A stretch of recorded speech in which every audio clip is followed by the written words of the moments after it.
ඉනාය හස්නා YouTube channel එකට ඔයාලව සාදරයෙන් පිළිගන්නවා. ඈත ගමක හරි ලස්සන පරිසරයක කවිෂා කියලා ගැහැණු ළමෙක් ජීවත් වුණා. ඇය හරිම අහිංසකයි, කරුණාවන්තයි.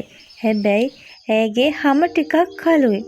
ඒ නිසා ගොඩක් අය ඇයව පහත් කරලා බැලුවා. ඒත් කවිෂා ඒ කිසිම දෙයකින් සැලුනේ නැහැ. ඇය හැමෝටම ආදරය කළා. දවසක් පාරේ අසරණ වෙලා හිටපු බලු පැටියෙක්ට කෑම දෙන ගමන් හිටපු කවිෂාව සමිත දැක්කා. සමිත කියන්නේ ගුණවත්කමට ආදරය කරන කෙනෙක්. අනේ මේ වගේ කරුණාවන්ත හදවතක් තියෙන කෙනෙක් ලැබෙනවා නම් මටත් ඒක ලොකු වාසනාවක්. සමිත එහෙම හිතුවා. සමිත සහ කවිෂා විවාහ වුණා. හැබැයි සමිතගේ අම්මා මැණික හාමිනේ මේකට කොහොමත් කැමති වුණේ නැහැ. අනේ මන්ද පුතේ, මම හිතුවේ උඹට රජකුමාරියක් වගේ ලස්සන සුදු ලේලියක් ලැබෙයි කියලා. මේ කළු ලේලි නිසා මට නෑදෑයෝ ඉස්සරහට යන්නත් ලැජ්ජයි. සමිතගේ අම්මා එහෙම කිව්වා. කවිෂා උදේ ඉඳන් රෑ වෙනකන් ගෙදර හැම වැඩක්ම කළා. හැබැයි නැන්දම්මා කළේම හැමතිස්සෙම ඇයට අපහාස කරන එකයි. අම්මේ මම තේ හැදුවා. බොන්න අම්මේ. තේ? මට එපා උඹ හදන තේ. අන්න අර වත් අතු ගාපන්, මූණ වගේමයි වැඩත්. නැන්දම්මාගෙන් නිතරම ඔය වගේ මැසිවිලි තමයි ඇයට ලැබුණේ.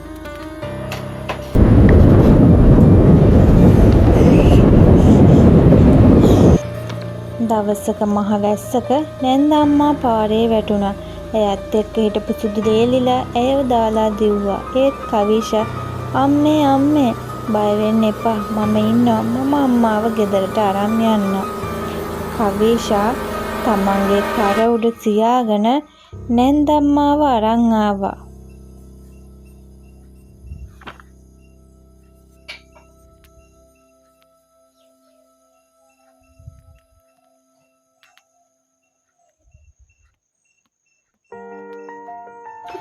ගෙදරට අරගෙන ගිහිල්ලා කවිෂා නැන්දම්මාට බෙහෙත් කරා.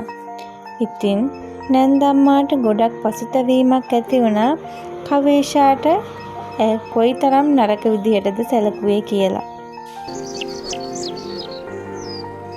අනේ මට සමා වෙන්න දුවේ, මම ඇත්තටම පෙනුම විතරයි හෙව්වේ. ඇත්තටම ලස්සන තියෙන්නේ ඔයාගේ හදවතේ කියලා අදයි මට තේරුනේ.